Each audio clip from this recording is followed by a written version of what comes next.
parfois je réfléchis trop et ça part tellement dans tous les sens que j'ai du mal à suivre. Si c'est ton cas aussi, reste avec moi sur cette vidéo, j'ai quelques tips pour toi. Salut! Si t'es nouveau ici, bienvenue à toi, je m'appelle Corinne. Sur cette chaîne, tu trouveras des conseils et astuces pour réussir à optimiser au mieux ta vie professionnelle. Avant toute chose, les amis, je tiens à vous souhaiter une très bonne année 2022. Soyez heureux, je vous souhaite tous mes vœux, les meilleurs, santé, la réussite, tout ce que vous désirez. Franchement, je vous le souhaite du fond de mon cœur. Et justement, parlons de vœux, parlons de souhaits, cette vidéo, j'ai envie qu'elle tourne autour de comment saisir les opportunités et surtout vivre l'instant présent. Nouvelle année, nouvelle résolution. En fait, je prends pas de résolution. Non, j'ai pas envie cette année.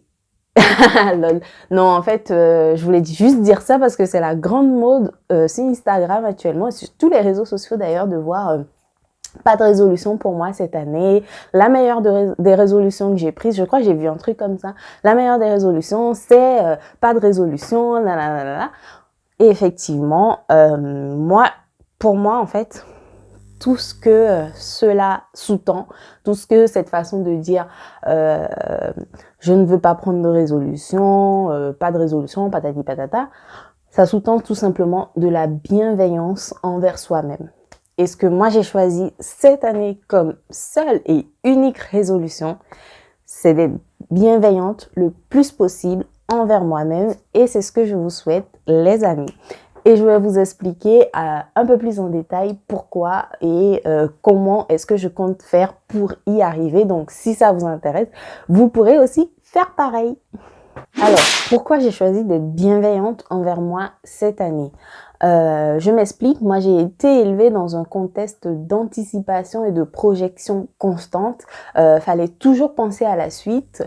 Quand je suis entrée au collège, on m'avait fait comprendre qu'il fallait déjà que je commence à penser au brevet. Et pareil, quand j'ai eu le brevet, il fallait déjà que je commence à penser au bac. Pourtant, j'aurais pu prendre mon temps et savourer ma victoire en tant que jeune brevetée ou jeune collégienne. Mais tout de suite, il fallait à chaque fois penser à la suite. Et en fait, tout ça a fait de moi aujourd'hui une jeune adulte qui est tout le temps en train de planifier, de prévoir, de vouloir savoir en fait ce qui va se passer dans son futur, qu'est-ce qu'il attend par la suite, toujours dans l'anticipation. Et c'en est juste épuisant. Surtout que dans mon contexte... dans le contexte où j'ai grandi, ce qui était le plus valorisé, c'était l'aspect professionnel. Avant, c'était bien sûr le côté scolaire, académique, parce que c'était ça qui allait déterminer tout le reste. Par exemple, il fallait bien travailler pour avoir un bon niveau de vie par la suite et du coup, pour être heureux. C'était comme si tout dépendait du fait de réussir en tant que professionnel, en tant qu'élève, en tant qu'étudiante. Donc, ça avait une place assez importante. Et aujourd'hui, je me retrouve à constamment être dans cette anticipation. Dans cette anticipation, surtout au niveau professionnel. Et je peux t'assurer que c'est très pesant et fatigant pour le jeune adulte que je suis. Et au final, toutes ces choses-là font aujourd'hui de moi, en fait, une personne qui a 24 ans, mais qui s'impose des responsabilités énormes sur les épaules. Je sais que 24 ans, normalement, c'est bon, aujourd'hui, c'est l'âge adulte, machin truc. Mais ça m'a fait vraiment un plus grand choc la dernière fois quand je discutais avec mon chef de service et il m'a dit Corinne, vous avez quel âge? Vous pouvez m'appeler votre âge et tout? Je dis 24 ans. Et là, il était choqué, il m'a dit mais qu'est-ce que vous faites ici? À 24 ans, je venais à peine moi de choisir que j'allais entrer en école de formation. Il était choqué, mais en même temps, ça fait 20 ans qu'il rentrait en école de formation, donc les choses ont eu le temps de changer. Et c'est justement aujourd'hui, on a du mal à être patient, à attendre, on veut tout avoir tout de suite. Moi y compris, d'ailleurs, on est pressé. Moi, ce qui intensifie ça chez moi, c'est mon contexte familial, du coup, qui a fait que je suis dans l'anticipation constante, mais aussi les réseaux sociaux, et je pense que c'est pareil pour beaucoup de gens aujourd'hui, les réseaux sociaux où on a l'impression que tout s'obtient rapidement, tout se fait facilement, il y a qu'à regarder certains réels où parfois la personne, elle est sur Paris et elle fait ça, hop, elle est aux Maldives, ça fait rêver et ça donne envie. Et des fois, ça donne envie, mais aussi, ça te donne l'impression que toi, tu as une vie de merde et que tu es en train de rater ta vie et que tu es en train de passer à côté de quelque chose d'important. Et moi, c'est quelque chose que j'ai vécu, que je vis d'ailleurs très très mal. Et toutes ces choses qui nous font rêver, en fait, nous donnent simplement l'impression qu'on est en retard sur quelque chose. Moi, aujourd'hui, ma plus grande peur, c'est de me lever un matin et de me rendre compte que j'ai passé mon temps, j'ai passé toute ma vie à ne finalement pas vivre ma vie. Parce que tout le temps, en fait, je suis en train de chercher le futur, je suis en train de me projeter, je suis en train de courir. C'est comme si finalement je suis en train de courir derrière une vie idéale que je recherche. Mais en fait, c'est quoi cette vie idéale que je recherche finalement, tu vois? Et j'ai peur un matin de me réveiller et de me rendre compte que j'ai passé ma vie à faire ça. Donc cette année, on répète tous ensemble, bienveillance envers soi-même, envers sa santé mentale. Et voilà les quelques tips que j'ai trouvés et que j'ai envie qu'on mette en place ensemble pour y arriver. Ma première astuce, ça va être de se concentrer sur une seule chose à la fois. Un seul objectif à la fois. Si par exemple, à cet instant précis, je décide de travailler sur comment améliorer mon élocution, c'est juste un exemple, je vais travailler là-dessus sur ce temps donné. Uniquement, je vais travailler sur cet objectif-là, uniquement sur ce temps donné. Parce que moi, ce qui m'arrivait souvent, c'est que quand je me mets sur un objectif, il y en a un autre qui fait appel. Du coup, forcément, je vais sur cet objectif-là et du coup, je deviens dispersée. Je pense à plusieurs choses en même temps. Je réfléchis énormément et donc ça chauffe. Donc, ce que j'ai décidé de faire, c'est une seule chose, un seul objectif, un seul truc dans le futur à la fois. Je peux pas travailler sur tout en même temps. Donc, si samedi à 15h, je veux travailler sur comment m'améliorer en dessin, je fais que du dessin. Et pour y arriver, voilà mon meilleur ami que vous connaissez déjà et que je ne présente plus. Oui, bravo, l'agenda. Et voilà, j'ai déjà celui de 2022 et je me fais un vision board, un tableau de visualisation où je mets les choses, je classe les choses par ordre de priorité, objectif par objectif, ce qui est urgent, ce qui ne l'est pas, ce qui est à moyen terme, ce qui est à court terme, ce qui est à long terme. Vraiment, le fait d'écrire, de refocus, de recentraliser les choses, ça m'aide.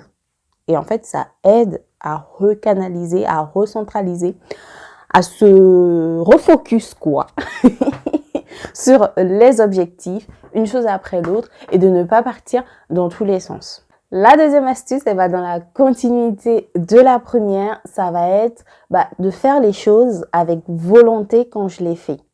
Tu vois, par exemple, le fait de me dire, je vais filmer cette vidéo de 19h à 20h, pas plus, va avoir beaucoup plus d'impact que de me dire, je vais filmer cette vidéo et je vais essayer de la finir à 20h.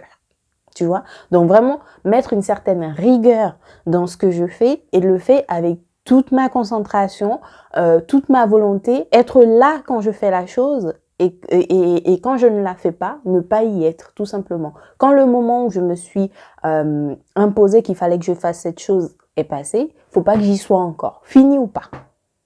Et comme ça aussi, ça me permet d'économiser mon temps et de pouvoir penser aux autres choses qui dans mon esprit. La troisième et dernière astuce, ça va être de prendre le temps de savourer mes réussites, de savourer mes victoires. Par exemple, si je fais un cours de natation, je vais prendre le temps de savourer le fait d'avoir appris à faire la brasse avant de penser à comment faire le crawl. Oui, parce que je sais que par la suite, j'ai dégagé du temps pour ça.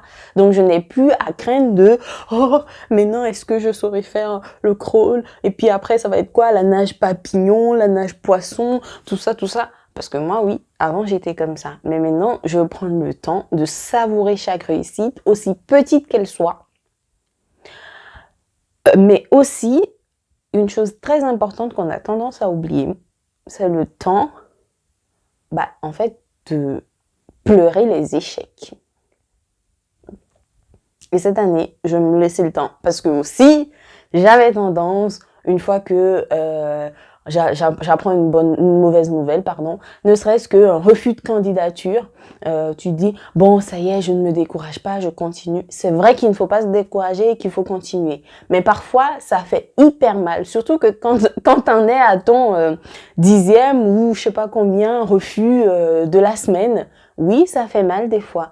Donc parfois, j'ai envie de pleurer et donc je prends le temps, comme je prendrai le temps de savourer mes victoires, de pleurer mes échecs, d'être mal. On a le droit d'être mal. Ce dont on n'a pas le droit, c'est de refuser d'aller bien. Oui, sinon on a le droit d'être mal.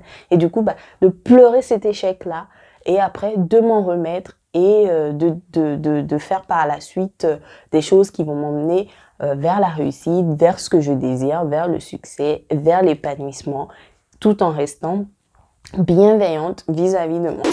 Pour finir cette vidéo, j'ai 2 grosses annonces à te faire.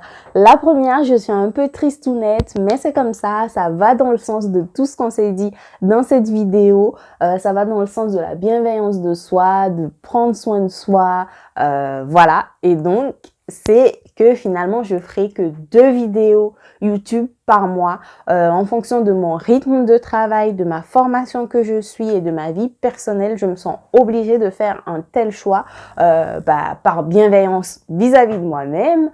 Voilà, charité bien ordonnée commence par soi-même. Donc voilà, mais par contre, je serai plus présente sur Instagram. Je serai davantage présente sur Instagram. C'est le rythme qui me convient de vidéos YouTube par mois. Du coup, ça fait chaque 15 jours. Ça m'ira très bien pour l'instant. Le but, c'est de partager des choses avec vous, mais tout en étant en bonne santé. La dernière annonce que j'ai à te faire, c'est que je vais instaurer un nouveau schéma de fin de vidéo, une nouvelle fin de vidéo. Ce sera ce que je vais appeler les instants bouquins. En fait, j'avais l'habitude de lire énormément quand j'habitais en région parisienne, surtout parce que j'avais de longues heures de trajet et du coup, ça me permettait de lire pendant que j'étais dans les transports. J'ai perdu cette habitude depuis 2 ans maintenant et j'ai envie de la retrouver. Et pour ce faire, j'ai décidé de partager avec toi à la fin des dernières vidéos de chaque mois, donc de la 2e vidéo de chaque mois, un bouquin, mon avis en fait sur le bouquin que j'aurais lu ce mois-là, ou que je serais en train de lire, pourquoi j'ai choisi ce bouquin, voilà, ce sera un petit 2-3 minutes quoi, un petit moment d'échange autour de ce bouquin et pourquoi pas si ça t'intéresse en discuter et si tu l'as lu, voilà, juste un petit partage en plus qui fait du bien.